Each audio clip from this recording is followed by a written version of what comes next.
Avant de faire la théologie, d'être ici pasteur assistant, j'ai fait un apprentissage de laborantin en biologie. Certains le savent, certains ne le savent pas.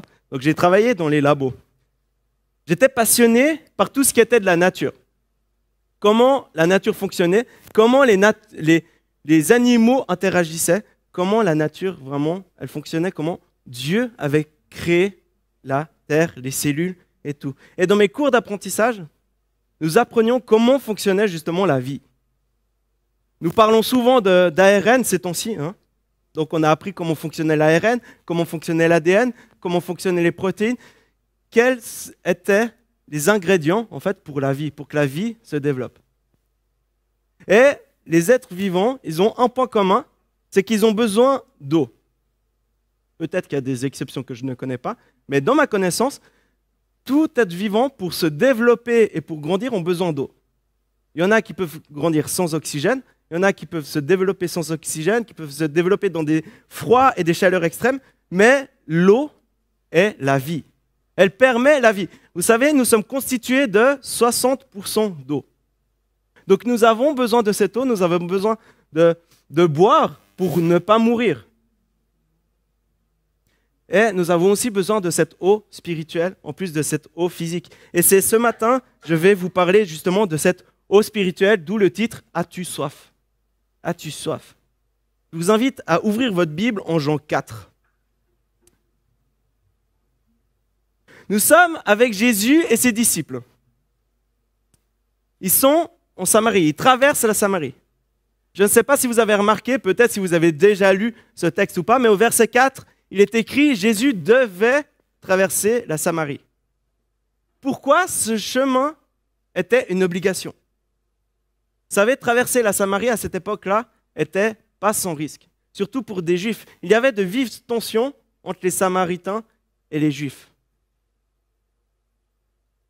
Pourquoi?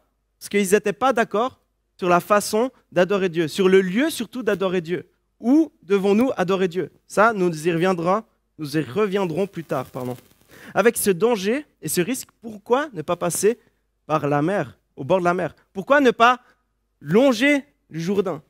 Il y a deux raisons. Le chemin de la Samarie était plus court, mais il était plus fatigant. Et le deuxième, comme je l'ai dit avant, Jésus devait traverser la Samarie. Il devait. C'était une mission de Dieu. Donc nous arrivons là avec Jésus qui traverse la Samarie malgré toutes les tensions, malgré le danger, parce qu'il savait qu'il avait une mission à faire en Samarie. Et nous sommes donc à Sichar en Samarie et Jésus est assis sur un puits en dehors de la ville. Au verset 7, une femme de Samarie vint puiser de l'eau. Jésus lui dit « Donne-moi à boire ». En effet, ses disciples étaient allés à la ville pour acheter de quoi manger. La femme samaritaine lui dit « Comment? Toi qui es juif, tu me demandes à boire à moi qui suis une femme samaritaine ?» Les Juifs, en effet, n'ont pas de relation avec les Samaritains. Jésus lui répondit « Si tu savais quel est le cadeau de Dieu et qui est celui qui te dit « Donne-moi à boire », tu lui aurais toi-même demandé à boire et il t'aurait donné de l'eau vive. « Seigneur, lui dit la femme, tu n'as rien pour puiser et le puits est profond. D'où auras-tu donc cette eau vive? Es-tu, toi, plus grand que notre ancêtre Jacob, qui nous a donné ce puits et qui a bu de son eau lui-même, ses fils et ses troupeaux? » Jésus lui répondit, « Toute personne qui boit de cette eau-ci aura encore soif. En revanche, celui qui boira de l'eau que je lui donnerai n'aura plus jamais soif, et l'eau que je lui donnerai deviendra en lui une source d'eau qui jaillira jusque dans la vie éternelle. » La femme lui dit, « Seigneur, donne-moi cette eau afin que je n'aie plus soif et que je n'aie plus à venir ici. » « Va appeler ton mari, lui dit Jésus, et reviens ici. » La femme répondit, « Je n'ai pas de mari. » Jésus lui dit, « Tu as bien fait de dire, je n'ai pas de mari, car tu as eu 5 maris, et l'homme que tu as maintenant n'est pas ton mari. En cela, tu as dit la vérité. » « Seigneur, lui dit la femme, je vois que tu es un prophète. Nos ancêtres ont adoré sur cette montagne, et vous dites, vous, que l'endroit où il faut adorer est à Jérusalem. Femme, lui dit Jésus, crois-moi, l'heure vient où ce ne sera ni sur cette montagne, ni à Jérusalem que vous adorerez le Père.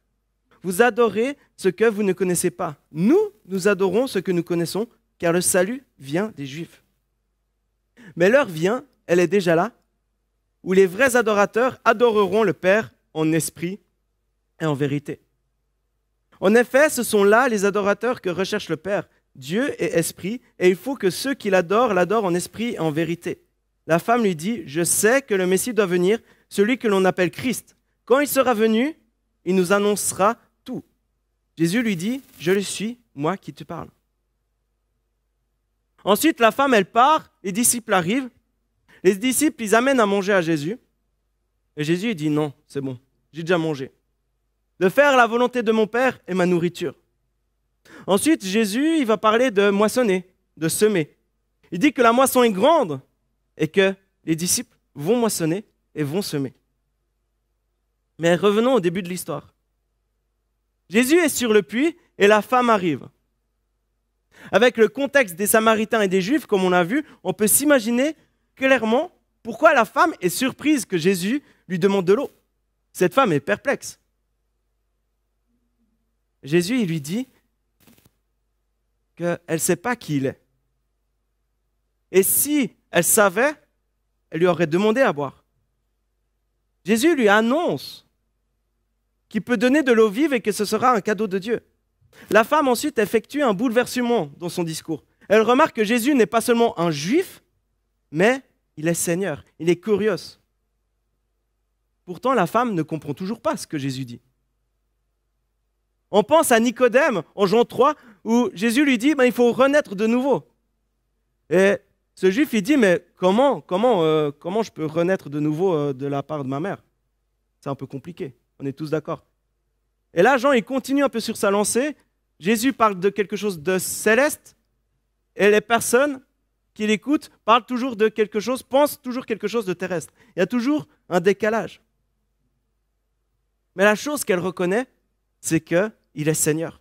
C'est plus un juif quelconque qui arrive là et puis on est surpris qui me parle. Non, il est Seigneur. Elle reconnaît son autorité et le respecte. Ensuite, elle lui demande, mais es-tu plus grand que Jacob? La femme ne le met pas en doute. Elle n'est pas méprisante avec cette question. Elle est juste surprise et se réjouit de savoir comment Jésus peut faire jaillir de l'eau depuis le fond du puits. Selon la tradition, Jacob a fait jaillir de l'eau, l'eau est sortie et a nourri ses fils et ses troupeaux. Donc elle se dit, j'espère voir ça, est-ce que tu peux faire ça? Es-tu plus grand que Jacob par rapport à ça? Mais Jésus lui répond que ce n'est pas de cette eau-là qu'il parle, mais c'était cette eau qui désaltère définitivement, qui jaillit de celui qui la boit et qui conduit à la vie éternelle. Et cette eau, Jésus peut la donner et montre alors qu'il est plus grand que Jacob. Seul Dieu peut donner cette eau qui donne la vie éternelle. Et la femme, elle entend cela et elle demande cette eau. Et Jésus lui dit quelque chose d'étonnant. Il lui dit, va appeler ton mari et reviens ici. Va appeler ton mari et reviens ici. Mais quel est le rapport entre l'eau vive et le mari de la femme? À chaque fois que je lis ce texte, je me dis, mais quel est le lien? Ça ne veut rien dire. On parle d'eau, après de mari, après de moisson. Quel est le lien? Vous savez, à cette époque-là, l'homme, la femme ne pouvait pas recevoir quelque chose si l'homme n'était pas à son côté, si le mari n'était pas là. Bon, on peut se dire, Jésus il parle déjà à une femme samaritaine alors que ça ne se fait pas. Une barrière socio-culturelle de plus ou de près, on n'est plus à ça près. Mais il y a également une deuxième raison. Jésus met le doigt sur quelque chose chez la femme, sur un puits sans eau dans sa vie, où elle a souffert, où elle a besoin de cette eau vive. C'est comme Jésus, il lui dit, tu n'as pas compris de quelle eau je parle. Par cette question, je prends un exemple où tu auras besoin de cette eau vive. La femme, pour couper court, elle dit, je n'ai pas de mari. Et Jésus connaît très bien la situation de la femme. Il lui dit, non, tu as raison. Tu as raison. Tu n'en as pas un, tu en as eu 5 et là, tu vis avec un autre homme. Mais tu as raison, tu n'es pas marié. J'aimerais juste faire une parenthèse par rapport à ça. Nous voyons souvent cette femme comme un coureur de jupons. Je ne sais pas comment dire pour la femme, mais vous m'avez compris. Mais cette femme, elle n'est pas virevolante comme ça, elle ne va pas de gauche à droite. Vous savez, dans le contexte juif et samaritain de l'époque, c'était seulement l'homme qui pouvait divorcer. Et s'il y avait adultère, il y avait la lapidation. Et il y a eu commencé à avoir des dérives où l'homme, il divorçait un peu à tour de bras. Ah, elle me parle mal, allez. Ah, elle fait mal la cuisine, allez. Suivante. Elle lui plaisait plus, allez, suivante. Et puis pour éviter ces excès, certaines écoles rabbiniques avaient dit, ok, tu peux te marier jusqu'à 3 fois. Pour éviter justement que ça fasse à l'appel à la suite. Donc là, la Samaritaine a pu trouver peut-être un rabbin pour la 4e fois, la 5e fois, mais la 6e fois, ça commençait à devenir compliqué. Mais il n'y a pas seulement après un divorce qu'on peut se remarier, c'est après un décès. Il me semblait vraiment important de voir cette femme sans jugement. Peut-être que ses 5 maris étaient décédés, peut-être qu'elle est juste mal tombée, qu'elle est tombée avec des gars qui alignaient. On ne connaît pas cette histoire de cette femme. On ne connaît pas. Et des fois, nous jugeons un peu trop vite. Et là, Jésus, qu'est-ce qu'il fait? Il ne reste pas sur le sujet. Il continue la discussion. Il ne la condamne pas. Il ne la félicite pas non plus. Mais il continue et il l'écoute avec amour. Revenons à Jésus. Je referme cette parenthèse. La discussion sur ses maris apporte la compréhension que Jésus n'est pas seulement Seigneur, mais qu'il est également prophète. Qui dit prophète dit question sur la foi, sur l'adoration.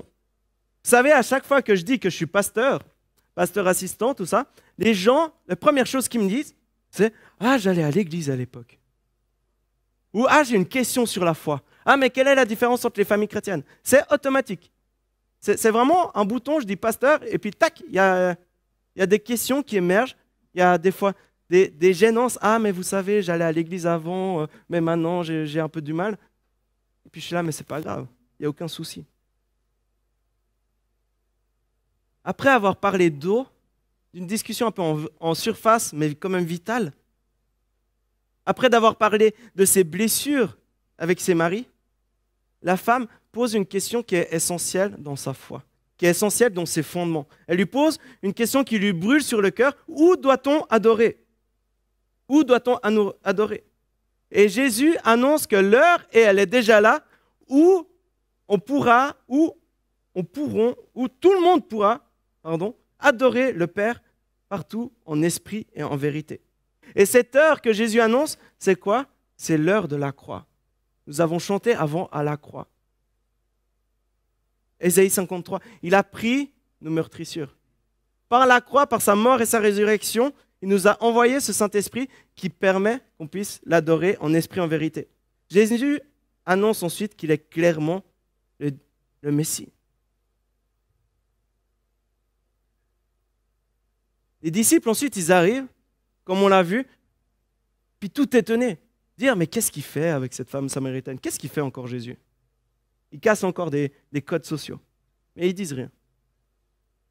Et là, la chose étonnante, c'est que la femme, elle pose son jarre, son pot, son seau, elle le laisse par terre et elle part. Elle part et puis qu'est-ce qu'elle fait? Elle arrive au village et puis elle fait, il y a un homme dehors. Il y a un homme dehors qui a dit tout ce que j'ai fait. Ne serait-il pas le Messie? Il ne dit pas que Jésus est juif. Elle ne dit pas ça, elle lui dit, il y a sûrement un prophète, c'est sûrement le Messie. Le Seigneur est prophète. Pourtant, on connaît la situation de la femme.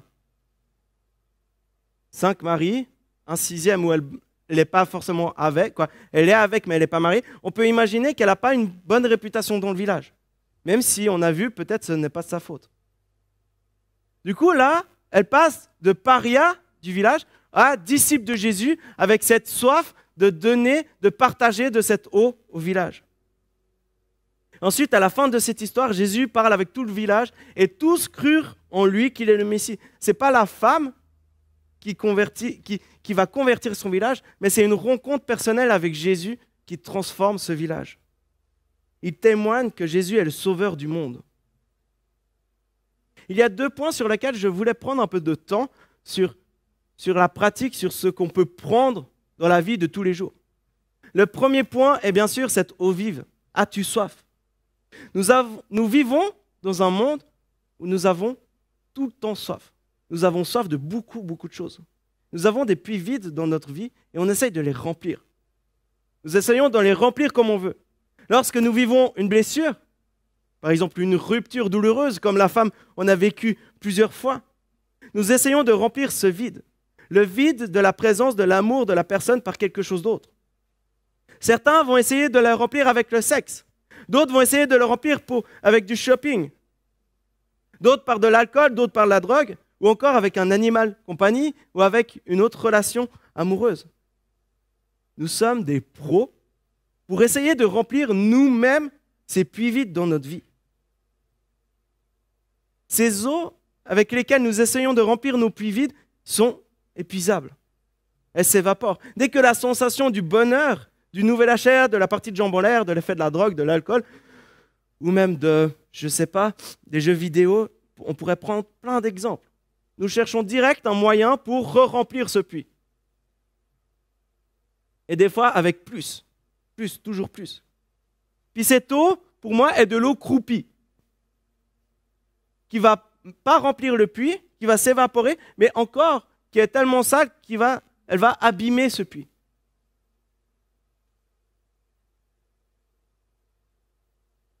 À force, le puits va se détériorer. Il y aura toujours besoin de plus d'eau croupie et ça va encore toujours plus fuir de ce puits. On va rentrer dans une spirale d'eau croupie. Une fois que l'on a essayé de remplir ces puits et que l'on n'arrive plus à remplir ces puits dans notre vie, que l'eau n'est plus suffisante, nos puits s'assèchent, deviennent abandonnés et s'effondrent. Vous vous rappelez de mon intro? L'eau est la vie. Dès qu'il n'y a plus d'eau, il y a la mort. S'il n'y a plus d'eau, de goût dans notre vie, si tous nos puits sont secs, pourquoi vivre? La société nous pousse à toujours posséder plus, gagner plus d'argent, avoir les plus belles femmes, les plus beaux bijoux, les plus belles baskets, la plus belle voiture. Elle est la pro pour pointer le doigt sur nos puits vides, mais également pro pour nous donner des solutions non durables. Vous savez, personnellement, quand je ne vais pas bien, je me réfugie en Dieu, mais je fais aussi des achats. Je fais un peu shopping. Je ne veux pas dire par là qu'il faut arrêter d'aller au shopping. Ou qu'il ne faut pas reconstruire une relation amoureuse après une rupture. De ne pas boire un bon petit apéro entre amis. D'avoir une belle voiture. Je ne dis pas ça. Je veux juste dire que ce n'est pas ça qui va te désaltérer. Ce n'est pas ça qui va remplir ton puits.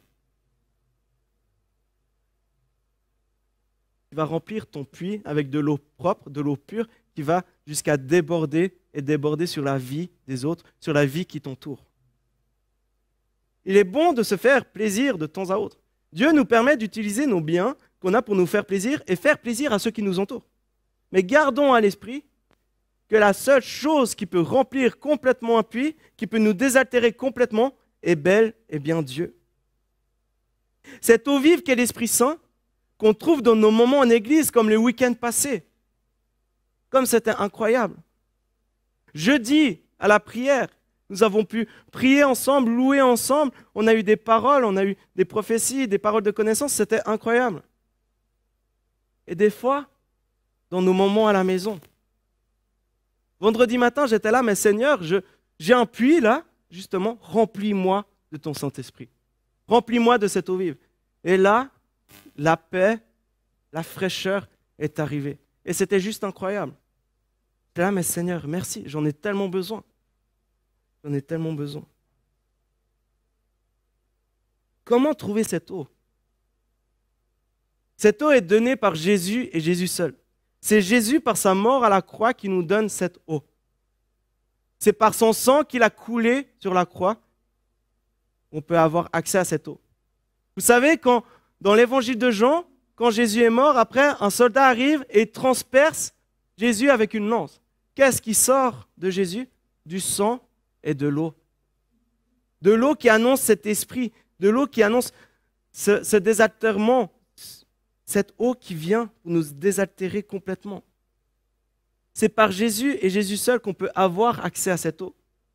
Et en plus, c'est gratuit. C'est un don gratuit que Dieu nous fait. Tu n'as pas besoin d'être parfait pour recevoir cette eau qui te fera adorer Dieu en esprit et en vérité. C'est en croyant que Jésus est mort et ressuscité que tu auras cette eau donnée par Dieu lui-même. C'est en croyant que Jésus est le Messie que la Samaritaine a pu être remplie de cette eau vive. Et c'est aussi en se mettant à nu. Elle aurait pu dire que son mari est en voyage. Elle aurait pu dire, trouver 1000 excuses pour éviter la question. Oui, elle a dit la vérité sans trop se mouiller, on est d'accord. Mais elle a quand même dit la vérité. Éloi Leclerc dit ceci sur la femme samaritaine. Voici soudain toute son existence sentimentale dévoilée, étalée avec ses orages, ses blessures secrètes et son immense désert. Le puits profond de sa vie, celui de ses amours successifs, de ses espoirs déçus, de ses échecs, est là grand ouvert, le puits du désir où n'affleure plus une eau vive. Un puits béant, vide, totalement sec, aride, altéré, sans eau. Ce n'est pas si facile de s'humilier autant face à une personne. Pourtant, Jésus l'a fait. Il l'a fait avec ses disciples en nettoyant les pieds des disciples. Il l'a fait encore à la mort de la croix. La femme, qu'est-ce qu'elle a eu? Elle n'avait plus cette identité de paria dans son village, de personne dépravée. Elle a reçu une nouvelle identité qui est disciple de Jésus-Christ. Cette eau, cette rencontre avec Jésus nous fait fils et filles de Dieu. Jean Chrysostome dit ceci par rapport à la femme. Quand une âme est embrasée du feu divin, rien de terrestre ne la touche plus, elle est insensible à la bonne et à la mauvaise réputation. Elle va où l'emporte l'ardeur de sa flamme. Elle va où l'emporte l'ardeur de sa flamme. Cette ardeur de la flamme emporte la Samaritaine à annoncer à son village le Messie qui est à sa porte. C'est ce qui nous amène à mon deuxième point. Ce deuxième point est, es-tu prêt à semer ou à moissonner? Cette flamme, cette eau vive chez la femme, la pousse à amener des personnes vers Jésus. Des personnes qui ont reçu des graines de la part de leur tradition, de la part de leur croyance en Dieu, de la part de leur Pentateuque, de leur Bible. Jésus va moissonner, il va récolter ce village qui va croire qu'il est le Messie et le Sauveur du monde. Jésus continue ensuite avec la métaphore de la nourriture. Pour Jésus, faire la volonté de son Père va au-delà de la nourriture, du matériel. Faire la volonté du ciel surpasse les besoins de la terre, les besoins terrestres. Jésus encourage les disciples à faire exactement ce qu'il a fait avec la femme samaritaine et avec par la suite le village de celle-ci. Il encourage les disciples de récolter la moisson, de faire ce que la femme va faire avec son village, d'apporter des gens à Christ pour qu'ils le reconnaissent comme Sauveur et Seigneur. Certains sèment, d'autres moissonnent. Nous avons vu ceux qui ont semé avaient été les prophètes, les écrits. Ça se fait encore. Vous vous rappelez peut-être du témoignage de Georges qui s'est fait baptiser dernièrement. Une femme est arrivée, lui a tendu une Bible. Ensuite, il a lu, puis il est arrivé dans notre église. Il a décidé de se faire baptiser. Cette femme a semé une graine dans le cœur de cet homme. Par sa gentillesse, par cette donation. Et ensuite, le Seigneur a fait germer cette graine, et après, il a été moissonné. Dans d'autres cas, c'est un comportement, une parole qui sème, un soutien. Dieu nous utilise pour semer. Et lorsqu'on sème, on ne voit pas toujours le résultat. C'est ça qui est assez incroyable, c'est que la femme, elle ne sait pas si Georges a été converti. Peut-être qu'elle le sait, peut-être pas. Mais des fois, nous semons sans voir le résultat derrière. Nous attendons toujours de pouvoir moissonner, et des fois, nous devons juste semer, juste d'être des témoins. Qu'on soit ceux qui sèment ou ceux qui moissonnent, partageons cette eau vive qu'est le don de Dieu, cette bonne nouvelle qu'est la mort et la résurrection de Jésus-Christ. Nous n'avons pas besoin d'être parfaits pour semer ou moissonner. Nous n'avons pas besoin que tous nos puits soient complètement remplis de l'eau vive de Dieu. Partageons ce don gratuit de Dieu, la vie éternelle. Guidons les personnes vers Jésus, comme la Samaritaine l'a fait avec son village. Elle a guidé les gens vers Jésus. Et c'est la rencontre avec Jésus qui les a convertis. Jésus nous donne cette eau qui nous désaltère définitivement et qui nous donne la vie éternelle. Alors, partageons-la. Peut-être que ce matin, tu as besoin d'être désaltéré par le Saint-Esprit. Tu as besoin de crier à Dieu qu'il te remplisse de ce puits comme je l'ai fait vendredi matin où j'étais là, mais Seigneur, remplis-moi ce puits. Alors crie à Dieu. Abandonne tout à la croix. Laisse les choses à la croix et puis dis, Seigneur, je suis à ta disposition, remplis-moi de ton Saint-Esprit. Jésus est mort et ressuscité pour toi. C'est un don gratuit. Tu n'as rien à faire, rien à prouver, rien à payer. Il a payé à ta place. Il a prouvé à ta place et te rend juste à ta place.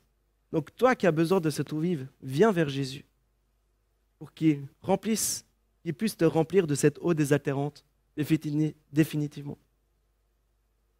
Vous savez, dans les réseaux sociaux, il y a un jeune homme qui s'appelle Kaby. Et c'est le deuxième plus suivi sur TikTok. Et il y a quelque chose que j'aime bien chez lui. En fait, il y a des gens, ils essayent de faire les choses plus compliquées et tout. Puis lui, il trouve toujours un petit moyen de rendre les choses simples. Puis il est là, mais c'est juste comme ça, les gars. Il fait toujours comme ça. Puis là, j'ai envie de vous dire, mais c'est juste la croix.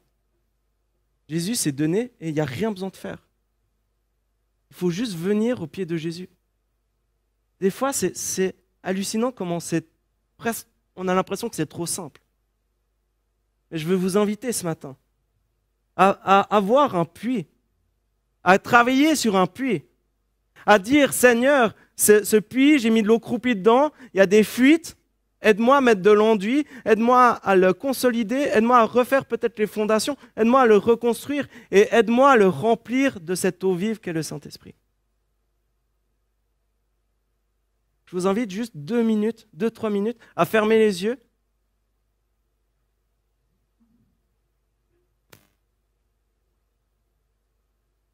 Et à voir ce puits, un puits. On a tellement de puits, on a tous plein de puits où on veut travailler, on veut réparer, où on veut être rempli du Saint-Esprit. Mais prenez un puits et puis criez à Dieu. Dire Seigneur, Seigneur,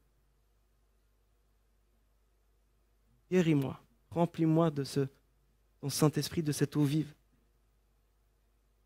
Reconstruis mon puits, remets de l'enduit.